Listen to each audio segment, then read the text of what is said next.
Hi everyone, welcome back to the channel Tradiopathy. तो बात करते हैं मार्केट्स की। तो मार्केट्स आपको अच्छे खासे नोड पर मिलेंगे। 24,000 के ऊपर हम लगातार ट्रेड कर रहे हैं। वहां पे आपको कहीं ना कहीं एक साइकोलॉजिकल फिगर के आसपास कंसोलिडेटेड मूवमेंट देखने को मिलेगा। कंफ्यूजन डेफिनेटली है मार्केट्स में। मार्केट कभी आपको अपसाइड मोमेंटम दिखा देंगे क्लियरली शार्प, या फिर सेल ऑफ देखने को मिल जाएगा। मार्केट में कोई भी अभी ट्रेंड कंटिन्यू नहीं हो पा रहा है। मार्केट एक डायरेक्शन में कहीं भी मूव नहीं कर पा रहा है कि मार्केट को प्रॉपरली यहाँ से गिरना है या फिर मार्केट को प्रॉपर यहाँ से रैली दिखानी है। लेकिन क्यों नेक्स्ट वीक आपको एक अच्छा मोमेंटम आता हुआ दिख सकता है, एक ट्रेंडिंग मोमेंटम आता हुआ दिख सकता है। एक बहुत इंपॉर्टेंट ट्रिगर मार्केट्स के लिए नेक्स्ट वीक आपको मिलेगा, डेफिनेटली मिलेगा, और लगातार वो चलता रहेगा मार्केट्स में। तो एक बड़ा मोमेंटम आपको आता हुआ दिख सकता है। तो उसके लिए किस तरीके से प्रिपेयर करना है, मंडे के लिए आपको इंट्राडे में किस तरीके से प्ले कर सकते हो, नेक्स्ट वीक में क्या अपॉर्चुनिटीज देखने को मिलेंगी, मैं अपनी पर्सनल पोजीशंस कहाँ पे बनाऊंगा, सब कुछ इस वीकली गेम प्लान में, वीकली वीडियो में डिस्कस करूंगा।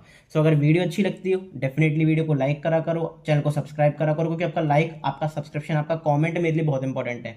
आपके सब्सक्राइब करने से, लाइक करने से मुझे एक भी रुपया नहीं मिलता, लेकिन क्यों कहता हूं मैं, जिससे मुझे एक इंकरेजमेंट मिले, एक बूस्ट मिले कि मैं बढ़िया से बढ़िया कंटेंट बना पाऊं। तो डेफिनेटली अगर सपोर्ट करना चाहते हो तो इसी तरीके से कर सकते हो, और जो भी मैं पूछा करूं कमेंट में जरूर रिप्लाई करा करो, जिससे काफी मुझे हेल्प मिलती है। एक समझ में आता है कि लोगों की अंडरस्टैंडिंग और मेरे और आपके बीच में एक अच्छी अंडरस्टैंडिंग बिल्ड हो रही है। तो डेफिनेटली कमेंट जरूर करा करो, जो भी मैं कुछ पूछा करूँ, या फिर अपना अप्रिशिएट कर कर आप अच्छा सा कमेंट कर सकते हो। ठीक है, बात करते हैं कि भाई मार्केट क्यों सुस्त पड़ा है, मार्केट में कम मोमेंटम आएगा, विक्स क्या कह रही है, ऑप्शन जिन क्या कह रही है, एक एक करके बड़े टाइम फ्रेम पर डिस्कस करेंगे, फिर धीरे धीरे छोटे टाइम फ्रेम पर भी डिस्कस करेंगे कि इंट्राडे में किस तरीके से प्लान कर सकते हैं। तो वीडियो अच्छी होने वाली है, लेकिन उससे पहले भाई अभी तक जिसने भी ये 15th एपिसोड नहीं देखा है अपने premium stock market crash course का, जरूर जाकर देख लेना। आई बटन पर मैं लिंक भी कर दूंगा, नहीं तो चैनल पर जाकर आप डायरेक्ट देख सकते हो। प्लेलिस्ट पूरी बनी हुई है, तो प्लेलिस्ट सेक्शन में जाकर जरूर एक बार चेकआउट कर लेना। बात करते हैं कि भाई मार्केट किस तरीके से काम कर सकता है, किस तरीके से अपॉर्चुनिटी बनानी है।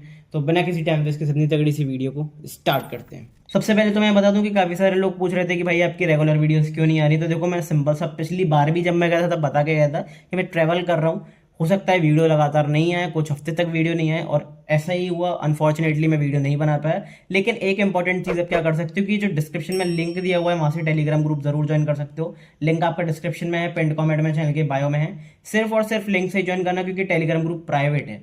आप फ्री ऑफ कॉस्ट ज्वाइन कर सकते हो, फ्री ऑफ कॉस्ट, मैं यहाँ पे लिख भी देता हूँ, फ्री ऑफ कॉस्ट ज्वाइन कर सकते हो, कोई पैसा देने की जरूरत नहीं है। लेकिन ये टेलीग्राम ग्रुप प्राइवेट है, तो आपको क्या करना है, लिंक पे नीचे जाना है, वहां पे जाके मुझे डीएम करना है। जल्दी से जल्दी मेरी टीम आपके साथ अप्रोच करेगी, आपसे बात करेगी, और आपको इस ग्रुप में फ्री ऑफ कॉस्ट आप ज्वाइन हो सकते हो 5 मिनट के अंदर। तो नीचे जो टेलीग्राम का लिंक दिया हुआ है वहां पे जाके मैसेज करो, मेरी टीम आपको ज्वाइन कर देगी। यहाँ पे सारी अपॉर्चुनिटीज, सारी चीजें, सबसे पहले मेरी personal position, personal trading opportunities, चाहे वो क्रिप्टो मार्केट से रिलेटेड हो, फॉरेक्स से रिलेटेड हो, किसी इंडेक्स से रिलेटेड हो, स्टॉक से रिलेटेड हो, कोई भी न्यूज़ हो। अब देखो, ये न्यूज़ थी, कितनी इंपॉर्टेंट न्यूज़ थी। यहाँ पे मैंने आपको क्लियरली बताया कि भाई चाइनीज़ कंपनीज जो हैं वो अब अलाउ कर दिया गया है इंडियन गवर्नमेंट द्वारा कि भाई यहाँ पे वो कहीं ना कहीं अपने पावर प्लांट्स लगा सकती हैं, पावर हाउसेस यहाँ पे लगा सकती हैं। तो आप देखोगे कि यहाँ पे बड़े बड़े शेयर्स, जैसे कि मान लो सीजी पावर हो गया, और काफ़ी बड़े बड़े पावर शेयर्स, सुजलॉन वगैरह, बहुत बड़े बड़े पावर शेयर्स, आपको प्रॉपर एक सेल ऑफ देखने को मिला। क्यों देखने को मिला? क्योंकि भाई जब यहाँ पे मोनोपोली, अगर कह सकते हैं हम, इंडियन मोनोपोली अगर खत्म होगी, जब बाहरी की कंपनियां भी आएंगी, तो कहीं ना कहीं दबाव पड़ेगा इंडियन मार्केट पर, इंडियन पावर मार्केट पर, और कहीं ना कहीं वो प्रेशर अपने को देखने को मिला। तो ये न्यूज़ जो होती है काफ़ी अच्छी अपॉर्चुनिटीज क्रिएट करती हैं। मैं ये नहीं कहता हूँ कि न्यूज़ कर ही देखकर ट्रेडिंग करो, डेफिनेटली प्राइस को देखकर ट्रेड करना होता है, जैसे कि मैं हमेशा कहता हूँ।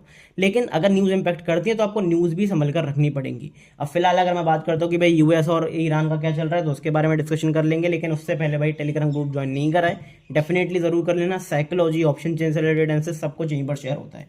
बात करते हैं कि भाई मार्केट्स में क्या देखने को मिल रहा है। सबसे पहले मैं आपको एक चीज़ बताना चाहूँगा कि भाई मार्केट्स में अपने को ट्रिगर क्या देखने को मिल रहा है, प्लस मार्केट में न्यूज़ क्या चल रही है। सबसे इंपॉर्टेंट न्यूज़ मार्केट में चल रही है भाई ईरान यूएस से रिलेटेड। ईरान की जो पब्लिक है उसने कहीं ना कहीं वहां पे अपोज कर दिया है ईरान की गवर्नमेंट का कि भाई अब हमें यहाँ पे बदला चाहिए, हमें यहाँ पे रिवेंज चाहिए, हमें यहाँ पे कोई पीस टॉक्स नहीं चाहिए। और कहीं ना कहीं अगर उसकी देखा जाए तो पब्लिक सही भी है। जब इतनी जाने गई, ये वॉर का एक, अगर मैं कह सकता हूँ, मुद्दा क्या था, वॉर का मुद्दा ये था कि वो कहीं ना कहीं पावर प्लांट से रिलेटेड इशू आ रहा था ईरान को, और बेसिकली इसराइल को और यूएस को। तो उन्होंने अटैक कर दिया, फिर ईरान ने उनके बदले में अटैक करा, स्ट्रेट ऑफ हॉर्मस कितने टाइम तक बंद रहा, काफी ऑयल से रिलेटेड पेंडेमिक फैला, पूरे वर्ल्ड में दिक्कत आई, इंडिया को बहुत दिक्कत आई ऑयल से रिलेटेड। लेकिन अब उन्हीं शर्तों को मानकर ईरान कहीं ना कहीं बातचीत कर रहा है। अब ईरान ऑफिशियल्स कर रहे हैं कि नहीं, या फिर ये मैनिपुलेशन है कि नहीं, ये तो देखो आप सबको पता है। क्योंकि मैं कितनी बार बता चुका हूं, अगर ऑयल के प्राइसेस हाई जाएंगे तो इससे यूएस को भी फायदा है, इससे ईरान को भी फायदा है, इससे रशिया को भी फायदा है। क्योंकि भाई ये सब हैं ऑयल एक्सपोर्टर। हम हैं ऑयल इम्पोर्टर, तो हमें दिक्कत होगी, और हमें जितनी भी दिक्कत हो इन्हें उससे कुछ भी फर्क नहीं पड़ता लिटरली, क्योंकि यहाँ पे कैपिटलिज्म का गेम है, यहाँ पे बिजनेस का गेम है। तो वो चीज़ आपको समझनी पड़ेंगी। तो पॉसिबल ही हो सकता है कि भाई वॉर दोबारा रीस्टार्ट हो जाए, और कहीं ना कहीं अगर कोई अटैक करता है पहले, तो फिर वॉर और ज़्यादा सीवियर हाल उस पर पहुंच जाए सिचुएशन पर, और कहीं ना कहीं आपको और फ्रेश अटैक्स देखने को मिले। मैं नहीं चाहता कि अटैक हो, मैं नहीं चाहता वॉर हो, लेकिन सिचुएशन ऐसी हो सकती है, तो उसके लिए आपको प्रिपेयर करके रहना है। तो मैं ये कहूंगा कि भाई इस टाइम पे ना आप एक्सट्रीम बुलिश नहीं हो सकते। क्यों बुलिश नहीं हो सकते? उसका सबसे बड़ा एक रीजन और है, वो है भाई अपने Q1 के रिजल्ट्स। क्योंकि निफ्टी, आईटी, टीसीएस हो गया और टाटा एलेक्सी हो गए, काफ़ी बड़ी बड़ी कंपनीज अपने जो Q4 के रिजल्ट्स हैं वो पब्लिश करने वाली हैं। जो पहला रिजल्ट आएगा वो आएगा भाई अपना 9 जुलाई को। 9 जुलाई को टीसीएस भी अपने रिजल्ट पब्लिश कर रही है, और 9 जुलाई को टाटा एलेक्सी भी अपने रिजल्ट जो है वो पब्लिश कर रही है। तो उसके अकॉर्डिंग ही आपको प्ले करना पड़ेगा। क्यों कह रहा हूँ? क्योंकि अगर आप टाटा बेसिकली निफ्टी इंडेक्स का चार्ट देखोगे, निफ्टी आईटी का चार्ट देखोगे, तो यहाँ पे आपको क्या देखेगा, आईटी सेक्टर प्रॉपर अपने हाई से कितना डाउन है। मैं आपको एक बार मेजर करके बताता हूँ कि भाई निफ्टी आईटी कितना डाउन है अपने हाई से। तो आप यहाँ पे देखोगे कि निफ्टी आईटी ऑलमोस्ट 44% डाउन है। और क्योंकि अपनी आईटी कंपनी उस तरीके से परफॉर्म नहीं कर रही, अब इसका रीजन मैं भी कई बार बता चुका हूँ। अपनी आईटी सर्विसेज क्या, अपनी आईटी कंपनीज क्या करती हैं? अपनी आईटी सर्विसेज जो है, अपनी आईटी कंपनीज जो हैं वो सर्विस प्रोवाइडर है, वो सर्विसेज प्रोवाइड करती हैं। जैसे टीसीएस हो गई, इन्फोसिस हो गई, सब सर्विस प्रोवाइड करती हैं। लेकिन जो बाहर की आईटी कंपनीज हैं वो प्रोडक्ट बनाती है। जैसे कोई एआई एजेंट बना दिया, उसे बेच दिया। तो क्योंकि अब एआई का जमाना आ गया है, एआई क्या कर रहा है? सर्विस को ही रिप्लेस कर रहा है। अब अगर सर्विस ही नहीं रहेंगी तो इन आईटी कंपनीज का वजूद क्या रहेगा? तो कहीं ना कहीं इन्हें डेवलप करना पड़ेगा, कोई भी अपना आईटी, एआई से रिलेटेड जो एजेंट्स हैं, एआई से रिलेटेड प्रोडक्ट्स हैं, वो टीसीएस, इन्फोसिस, एचसीएल टेक, इन सारे जो आईटी जाइंट्स हैं अपने, इनको डेवलप करने पड़ेंगे। नहीं तो कहीं ना कहीं अपनी आईटी सेक्टर उस तरीके से परफॉर्म नहीं कर पाएगा। अब आप देखोगे, मैं ना काफी महीने हो गए, 4-5 महीने आई थिंक, मैंने इन्फोसिस से रिलेटेड भी प्रेडिक्शन करी थी कि भाई इन्फोसिस आपको 3 डिजिट नंबर पर भी जाता हुआ दिख सकता है। डेफिनेटली 1447 के आसपास है, लेकिन ये 3 डिजिट पर 2-3 दिन पहले गया है। तो वो एनालिसिस जो होती है ना, आप दूर का जो सोच सकते हो, जो सिचुएशन फंडामेंटल्स को रीड करके सोच सकते हो, वो काम करती है मार्केट्स में। पर आपको आता है कि नहीं, वो आपके ऊपर है। अब टीसीएस देखोगे तो टीसीएस 3-4 हज़ार रुपए के आसपास चल रहा था, आज 2000 के आसपास है। 50-60%, 70% डाउन अपने हाई से। तो आईटी कंपनीज की बहुत दिक्कत है, और इस तरीके के इस टाइम पे अगर रिजल्ट खराब आते हैं तो आईटी सेक्टर में और प्रेशर पड़ेगा। आईटी सेक्शन में प्रेशर पड़ेगा तो फिर ओवरऑल आपको मार्केट्स में डेफिनेटली प्रेशर पड़ता हुआ दिखाई देगा। क्योंकि मार्केट का एक बहुत बड़ा और ऑलमोस्ट सबसे बड़ा वेटेज जो है वो है भाई अपने आईटी सेक्टर का। तो उससे रिलेटेड आपको देख कर रखना पड़ेगा, उससे रिलेटेड आपको समझ कर रखना पड़ेगा कि आप एक्सट्रीम बुलिश मार्केट्स में नहीं हो सकते अभी। मैं ये नहीं कह रहा रिजल्ट्स खराब आएंगे, हो सकता है रिजल्ट अच्छे आ जाए, बहुत अच्छा बाउंस आ जाए, लेकिन वो बाउंस भी इतना अच्छा टिकाऊ बाउंस नहीं होगा। क्यों? क्योंकि ये आपको समझना पड़ेगा कि अब रिजल्ट अच्छा आएगा, इसका मतलब ये नहीं कि आगे के 2 साल में भी रिजल्ट अच्छे आएंगे। क्योंकि कंपनीज को खुद नहीं पता कि भाई हम एआई को किस तरीके से ओवरटेक करें। इंडिया की कंपनीज उस तरीके से सक्षम नहीं हुई हैं अभी, तो उसके अकॉर्डिंगली आप प्लान करोगे। अब चार्ट्स पर क्या देखने को मिल रहा है, टेक्निकल्स पर क्या देखने को मिल रहा है, उसके बारे में हम देखेंगे। लेकिन एक और जो खतरा है वो है भाई यूएसडी आईएनआर का। क्योंकि यूएसडी आईएनआर दोबारा 95 के ऊपर जा चुका है, 95.2। एक बार इसने इस हाई को क्रॉस करा तो प्रॉपर अपने को कहीं ना कहीं 100 का लेवल टच होता हुआ दिखेगा, और वहां से आपको फिर बैंक्स में प्रेशर दिखेगा, ओवरऑल मार्केट्स में प्रेशर दिखेगा, ओवरऑल इकोनॉमी में प्रेशर दिखेगा। तो उसके अकॉर्डिंगली ही प्लान करना है। जो भी कुछ होगा आपको मैं टेलीग्राम ग्रुप पर बता दूंगा, इसलिए कह रहा हूँ कि टेलीग्राम ग्रुप बहुत जरूरी है, जरूर ज्वाइन करके रख लेना। बात करते हैं वीकली टाइम फ्रेम पे इंपॉर्टेंट एरिया के आसपास हम ट्रेड कर रहे हैं। कहीं ना कहीं 24,300 से 24,600 ये मेरे लिए one of the crucial level है, जहाँ से मार्केट का एक स्ट्रक्चरल शिफ्ट देखने को मिल सकता है, या फिर यहाँ से एक बड़ी गिरावट देखने को मिल सकती है। अब कॉन्फिडेंस देखो, आया भी इसी टाइम पे जहाँ पे आपको ट्रिगर्स देखने को मिलेंगे। एक यूएसडी आईएनआर का ट्रिगर देखने को मिलेगा, एक रिजल्ट्स के ट्रिगर देखने को मिलेगा। तो मार्केट कहीं ना कहीं एक इंपॉर्टेंट स्टेज पर है। सबसे पहले इंपॉर्टेंट लेवल है क्यों? यहाँ से हमने प्रॉपर सपोर्ट लिया, यहाँ से हमने प्रॉपर सपोर्ट लिया, फिर यहाँ से सपोर्ट लिया, एक बार से तोड़ा, रीटेस्ट करके दोबारा सेलिंग दिखाई। अब हम यहाँ पे आसपास फिर दोबारा कहीं ना कहीं थोड़ा बहुत रेजिस्टेंस फेस कर रहे हैं। ये एरिया इंपॉर्टेंट इसलिए भी है क्योंकि सबसे बड़ी बात तो भाई वीकली टाइम फ्रेम है, कोई छोटा मोटा टाइम फ्रेम नहीं है, तो इसका इंपैक्ट बहुत बड़ा है। और सबसे बड़ी बात यह है कि हमने जब इस स्ट्रक्चर को तोड़ा, हायर हाई हायर लो की तरफ चल रहे थे, हमने जब इस हायर लो को तोड़ा, प्रॉपर एक नया लो बनाया, फिर एक नया हाई बनाया। अब मार्केट एक ऐसे स्टेज पर है, अगर मार्केट को ट्रेंड शिफ्ट करना है तो मार्केट इसके ऊपर सस्टेन करना शुरू करेगा, मार्केट एक स्ट्रक्चरल शिफ्ट देगा, पॉजिटिव ट्रेंड की तरफ वापस आ जाएगा। लेकिन क्योंकि अभी हम डाउन ट्रेंड में, हमने लो बनाया, हाई बनाया, लो बनाया, फिर एक लोअर हाई बनाया। अब अगर मार्केट यहाँ से गिरता भी है तो फिर मार्केट में डीप करेक्शन आएगा और लोअर लेवल्स आपको अच्छे खासे बनते हुए देख सकते हैं, जो कि मैं मंथली टाइम फ्रेम पर पुरानी वीडियोस में बता भी चुका हूँ कि मंथली टाइम फ्रेम पर कौन से आपको लोज आते हुए देख सकते हैं। अगर आप कमेंट करते तो एक अलग से वीडियो आएगी कि अगर इकोनॉमिक क्राइसिस या फिर ऐसा कुछ मतलब इकोनॉमी स्लो डाउन आया, रिसेशन आया, कोई भी अगर सिचुएशन ऐसी हुई कि मार्केट कोलैप्स हुआ तो कौन से लेवल्स है, तो उसके बारे में भी आपका एक वीडियो बना सकता हूँ। अगर आप कमेंट करते हो, अगर आपको जरूरत है तो डेफिनेटली कमेंट करके जरूर बताना। लेकिन सबसे इंपॉर्टेंट लो कौन सा है मार्केट का, ये अगर ये लो टूटता है तो फिर हम इस लो का टारगेट लेंगे। अगर ये लो टूटता है तो मार्केट में एक डीप करेक्शन आपको दोबारा आता हुआ दिख सकता है। मेरी पर्सनल अगर आप पूछोगे कि भाई मैं क्या सोच रहा हूँ, तो मैं यहाँ से ये सोच रहा हूँ कि भाई मार्केट या तो इसका ब्रेकआउट करके गिरे या फिर यहाँ से डायरेक्ट रिजल्ट्स के दिन गिर जाए, क्योंकि ये एरिया इतना क्रूशल है कि यहाँ पे कहीं ना कहीं आपको हेवी सेलर्स दिखेंगे। तो हो सकता है कि मार्केट पहले लिक्विडिटी हंट करके फिर गिरे, लेकिन चांसेस हायर साइड पे ये है कि मार्केट यहाँ से गिरे जरूर। क्यों? क्योंकि ये एरिया अपना कहीं ना कहीं ट्रेंड स्ट्रक्चरल शिफ्ट कर, मार्केट ने इतने टाइम बाद जब ये स्ट्रक्चर तोड़ा है तो इतनी जल्दी मार्केट रिक्लेम नहीं करेगा, जितनी मेरी पॉसिबिलिटी है। तो उसके अकॉर्डिंगली आप प्लान कर सकते हो। मैं ये नहीं कह रहा हूँ कि यहाँ से सेल करके चलो, लेकिन मेरी पर्सनल ओपिनियन ये है कि भाई मार्केट बहुत ज़्यादा ऊपर आपको नहीं जाता वो दिखेगा। अल्टीमेट टारगेट मैं 24,600 तक का कह रहा हूँ। मैं ये बिल्कुल भी नहीं कह रहा हूँ कि भाई 24,600 के ऊपर नहीं जाएगा। हो सकता है लिक्विडिटी लेके नीचे आ जाए, हो सकता है यहाँ से रैली भी कर जाए, मैं वहां पे गलत हो जाऊंगा, ऐसे लेकर निकल जाऊंगा। लेकिन यहाँ पे जो रिस्क रिवॉर्ड है वो बहुत अच्छा है। अगर आप यहाँ पे थोड़ी सी सेलिंग अपॉर्चुनिटी बनाकर चलते हो तो उसके अकॉर्डिंगली प्ले करना है, ठीक है। तो मेरी सिंपल सी अपॉर्चुनिटी यही रहेगी। तो यहाँ पे बड़े टाइम फ्रेम पर अपने को प्रॉपर स्ट्रक्चरल चेंज देखने को मिल रहा है।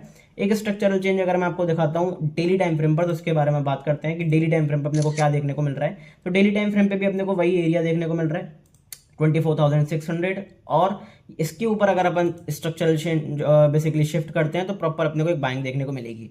उससे पहले क्या करके चलना है, दो सेलिंग की अपॉर्चुनिटी मेरे पास रहेंगी। पोजिशनली मैं बताने की बात करूंगा कि पोजिशनली आप कहाँ पे प्लान कर सकते हो, इंट्राडे में भी बताऊंगा, लेकिन पोजिशनली दो एरिया मेरे लिए इंपॉर्टेंट है। कौन से 24,761, 24,270, इन दो एरियाज के आसपास हम आते हैं, नेगेटिव प्राइस एक्शन बनाते हैं, नेगेटिव कैंडल की क्लोजिंग करते हैं डेली टाइम फ्रेम पे, बिंदास होकर सेलिंग अपॉर्चुनिटी प्लान कर सकते हो। अभी अगर आप यहाँ पे लास्ट डे की कैंडल देखोगे तो लास्ट डे पे हमने क्या करा है, एक रेड कैंडल बनाई है। अब इसका फॉलो थ्रू मोमेंटम आ जाता है, इस लेवल के नीचे निकल जाता है 24,270 के नीचे और नेगेटिविटी दिखाते हैं, तो एक सेलिंग की अपॉर्चुनिटी पोजिशनली आपकी बन सकती है। और हो सकता है कि मार्केट प्राइस को डिस्काउंट कर रहा हो, क्योंकि हम तो हर बार यही सोचते हैं, हर बार हमें दिखता भी है यही, और यही मार्केट करता है कि मार्केट फ्यूचर डिस्काउंटिंग करके चलता है। अब हो सकता है कि रिजल्ट्स खराब आने वाले तो मार्केट डिस्काउंट करके चल रहा है और मार्केट यहाँ से गिर जाए, और रिजल्ट्स के बाद जब आप सेल करने जाओ तो मार्केट वहां से बाउंस दिखा दे।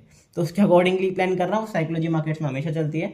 कंफर्मेशन कहाँ पे आएगा सेलिंग का, कंफर्मेशन सेलिंग आएगा 24,200 के नीचे। ये एरिया इंपॉर्टेंट क्यों है उसके बारे में बात करते हैं, क्योंकि कहीं ना कहीं जो कंसोलिडेशन है ना पूरा, इसका ब्रेकआउट तो हमने करा है लेकिन गैप अप के साथ करा और डे लो के आसपास क्लोजिंग करी। तो अपने आप में ही बहुत इंपॉर्टेंट है कि लगातार ऐसे रेजिस्टेंस ले रहे थे, फिर ब्रेकआउट करा, एक बार इस एरिया के दोबारा नीचे आ जाते हैं। तो जितने भी यहाँ पे बाइंग करके गए हैं लास्ट लेग में, जितने भी बाइंग करी है इतनी बाइंग के बाद, और यहाँ पे ब्रेकआउट के बाद बाइंग करी है, तो कहीं ना कहीं वो ट्रैप होंगे। अब उनके एसएल कहाँ पर होंगे, यहाँ पर होंगे, यहाँ पर होंगे। तो जब लिक्विडिटी स्वीप होगा तो मार्केट तेजी से आपको सेल ऑफ करता हुआ दिखाई देगा, तो उसके अकॉर्डिंगली प्लान करना है। तो ये सिंपल सा मेरा गेम प्लान रहेगा। एक इंपॉर्टेंट चीज और दिखाना चाहता हूँ डेली टाइम फ्रेम पर विक्स के बारे में, कि विक्स का हमने लेवल यहाँ पे बताया था आपको कि भाई 23.1 के आसपास यहाँ पे विक्स जब थी, तो ये एक इंपॉर्टेंट एरिया था जहां से विक्स को घूमना था। लेकिन जब विक्स इसके नीचे निकली एक बार, तो मार्केट में कहीं ना कहीं स्लो डाउन देखने को मिला, वॉलेटिलिटी में स्लो डाउन देखने को मिला, और मार्केट में थोड़ा सा बाउंस देखने को मिला। हम 22,000 के आसपास ट्रेड कर रहे थे, 24,000 से ऊपर के आसपास हम ट्रेड कर रहे हैं करंट की डेट में। तो एक अच्छा खासा 2-2,500 पॉइंट का बाउंस देखने को मिला वहां से। क्यों देखने को मिला? क्योंकि विक्स कहीं ना कहीं सेल ऑफ दिखाता हुआ दिखाई दिया। अब ये एरिया जो है ना, ये वाला एरिया विक्स के लिए भी इंपॉर्टेंट है। अगर विक्स यहाँ से बाउंस करता है, काफी अच्छा खासा बाउंस देता है, 18-20 तक बाउंस दे देता है, तो फिर मार्केट में आपको स्लो डाउन, मार्केट में आपको फियर, मार्केट में आपको सेलिंग जरूर दिखाई देगी। उसके लिए प्रिपेयर रहना।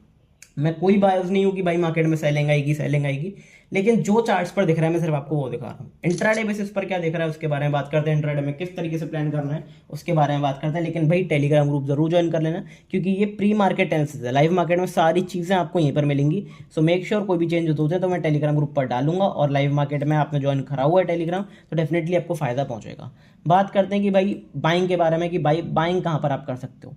सबसे पहले मेरे लिए इंपॉर्टेंट लेवल कौन सा रहेगा बाइंग का, जो ये आज का डे हाई था, यही मेरे लिए इंपॉर्टेंट रहेगा एक बाइंग का लेवल। अगर मैं लिख कर दिखाता हूँ 24,378 या फिर 380 आप मान सकते हो। 24,380 के ऊपर हम जाते हैं, पॉजिटिव कैंडल की क्लोजिंग करते हैं, ऊपर जाने से काम नहीं चलेगा। पॉजिटिव कैंडल की क्लोजिंग देखने को मिलती है 15 मिनट टाइम फ्रेम पे, बिंदास होकर अपसाइड मोमेंटम आप ट्रेड कर सकते हो। On the upside intraday basis पर आपको एक अच्छा खासा ट्रेड देखने को मिल सकता है, क्योंकि एरिया इंपॉर्टेंट है। यहाँ से हमने रेजिस्टेंस लिया, यहाँ से हमने रेजिस्टेंस लिया, प्रॉपर सेल ऑफ दिखाया। एक बार इस एरिया के दोबारा ऊपर जाएंगे तो अच्छी खासी बाइंग देखने को मिलेगी, बायर्स में स्ट्रेंथ देखने को मिलेगी।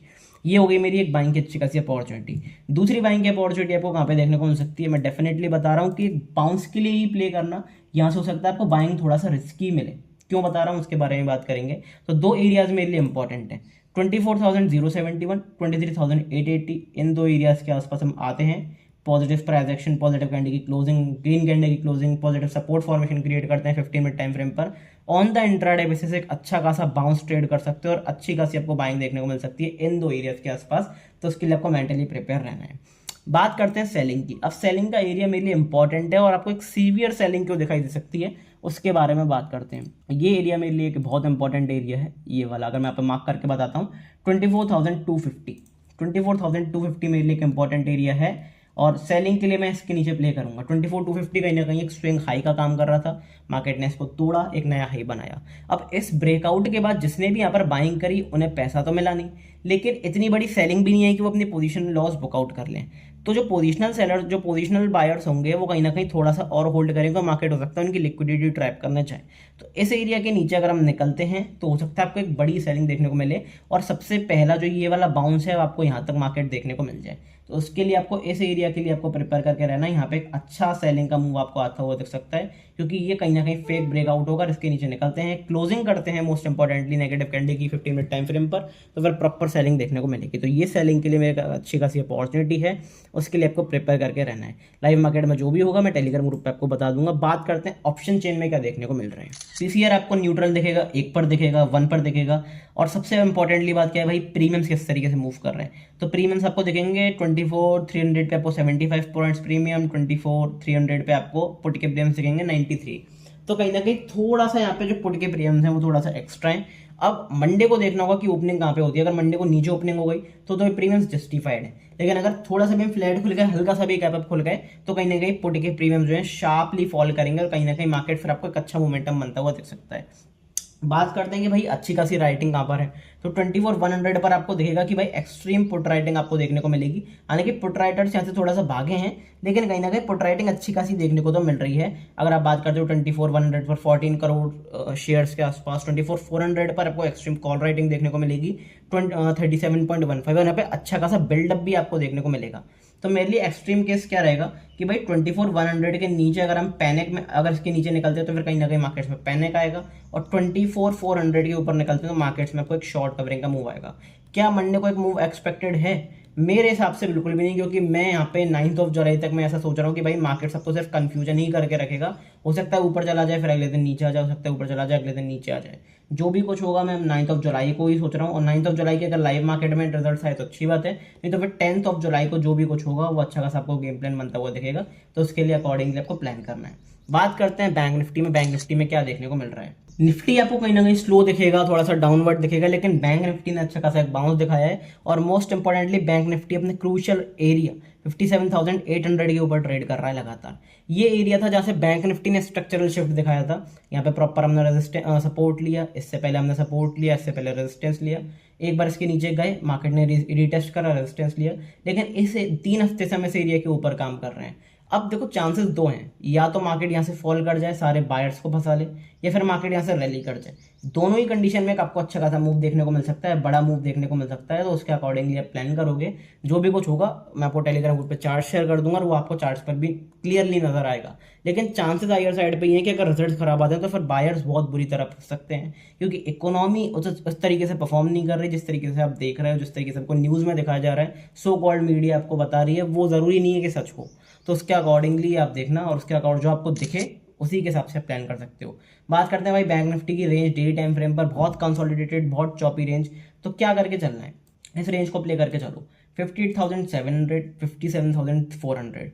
ये जो रेंज है ये काफ़ी इंपॉर्टेंट है क्योंकि ये अपना रिसेंट स्विंग हाई है।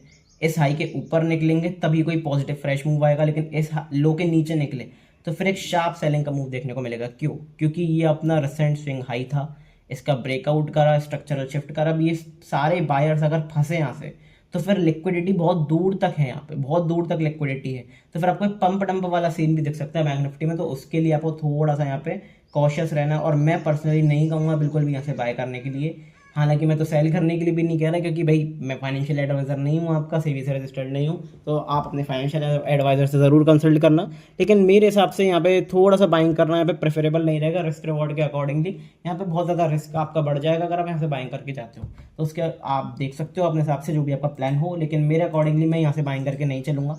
बात करते हैं इंट्राडे बेसिस पर आपको बैंक निफ्टी में कहाँ पे अच्छी खासी अपॉर्चुनिटी मिल सकती है। बहुत सिंपल सेटअप बैंक निफ्टी में, कोई आपको मार्क नहीं लगाना, कुछ भी नहीं लगाना दिमाग ज़्यादा।